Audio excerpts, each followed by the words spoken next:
Bhumipriya, a destination management company. ഇപ്പൊ എല്ലാവരും റീലിൽ കാണുന്നതും പോവാൻ ബക്കറ്റ് ലിസ്റ്റ് ഇട്ട് വെക്കുന്ന ഒരു സ്ഥലമാണ് മാത്തേരാൻ എന്ന് പറയുന്നത്. ഓഫ്കോഴ്സ് അവിടെ നല്ല തിരക്കാണ്, മലയാളികൾ ഇഷ്ടം പോലെ കാണപ്പെടും, വണ്ടിയില്ല, അങ്ങനത്തെ ഒരുപാട് കാര്യങ്ങളുണ്ട്. ഞാൻ പറയാൻ പോകുന്നത് മാത്തേരാന്റെ പ്രത്യേകതയോ അല്ലെങ്കിൽ മാത്തേരാന്റെ പ്രശ്നങ്ങളോ അല്ല, അതിനൊക്കെ ഒരുപാട് വീഡിയോകളുണ്ട്. ഞാൻ പറയാൻ പോകുന്നത് ഒറ്റൊരു കാര്യമാണ്. മാത്തേരാന്റെ ടിക്കറ്റ് കൗണ്ടർ എത്തുന്നതിന് മുന്നേ നമുക്ക് നേരാൽ ജംഗ്ഷനിൽ അമൻ ലോഡ്ജ് വരെ ഒരു ടാക്സി പോകേണ്ടതുണ്ട്. അത് ടാക്സി ആക്കാൻ നടന്നിട്ടും പോവാം, പക്ഷെ ടാക്സി പോകുന്നവർക്കുള്ളതാണിത്. അവിടുത്തെ ടാക്സി എന്ന് പറയുന്നത് മാരുതി സുസുക്കിന്റെ ഈക്കോ ആണ്. അതിന്റെ പ്രൊണൗൺസിയേഷൻ അത് തന്നെയാണോന്ന് അറിയില്ല, ഞാൻ വായിച്ചത് വെച്ചിട്ടാണ് ഞാനത് പറഞ്ഞത്. എന്തായാലും ആ വണ്ടി വെച്ചിട്ട് അവിടുത്തെ മനുഷ്യന്മാർ പോകുന്ന ഒരു പോക്കുണ്ട്, അതായത് ടാക്സിക്കാർ അതൊക്കെ വെച്ചിട്ട് ചുരം കയറുന്നത് ഇറങ്ങുന്നതും കാണണം, അതും ഇമ്മാരി മഴയത്ത്.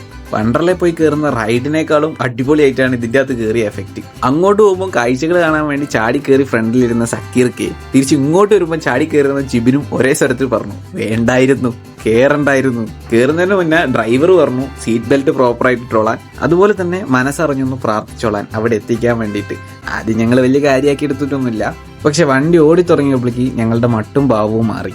പിന്നെ കൂട്ടപ്രാർത്ഥനയും സീറ്റ് ബെൽറ്റിനുള്ള പിടിയും വലിയും മനസ്സറിഞ്ഞുള്ള പ്രാർത്ഥനയൊക്കെ ആയിരുന്നു അതിൻ്റെ അകത്ത്.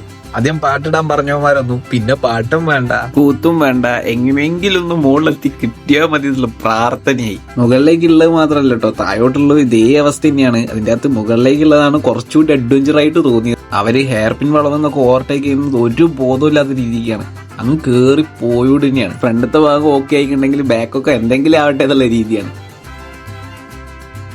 അവിടുത്തെ യാത്ര കഴിഞ്ഞപ്പോൾ എനിക്ക് തോന്നിയ ഒരു കാര്യം എന്താ വെച്ച് കഴിഞ്ഞാൽ, രണ്ട് തരത്തിലാണ് ഡേഞ്ചർ ആയിട്ട് വണ്ടി ഓടിക്കുന്നവരുള്ളത്. ഒന്ന് ഈ പറയുന്ന നിയമങ്ങളോ കാര്യങ്ങളോ ഒന്നും അറിയാതെ വണ്ടി എടുക്കുന്നവരും, രണ്ട് എല്ലാം നന്നായി അറിഞ്ഞുകൊണ്ട് വണ്ടി എടുക്കും. കേരളത്തിലുള്ളത് ആദ്യം പറഞ്ഞവരാണെങ്കിലും മഹാരാഷ്ട്രയിലുള്ളത് രണ്ടാമത് പറഞ്ഞവരാണ്.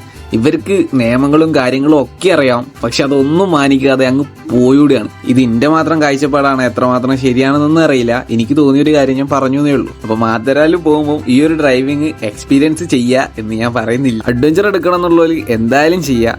അല്ലാത്തവർക്ക് മാത്തേരാനിലേക്ക് എത്തിപ്പെടാൻ നേരാൽ ടു അമൻ ലോഡ്ജ് വരെ ടോയ് ട്രെയിൻ ഉണ്ടായിരുന്നു, പക്ഷെ ഇപ്പം അത് നിർത്തി വെച്ചിരിക്കുകയാണ്. അപ്പം ഈ ടാക്സിയെ ആശ്രയിച്ചേ മതിയാവുള്ളൂ.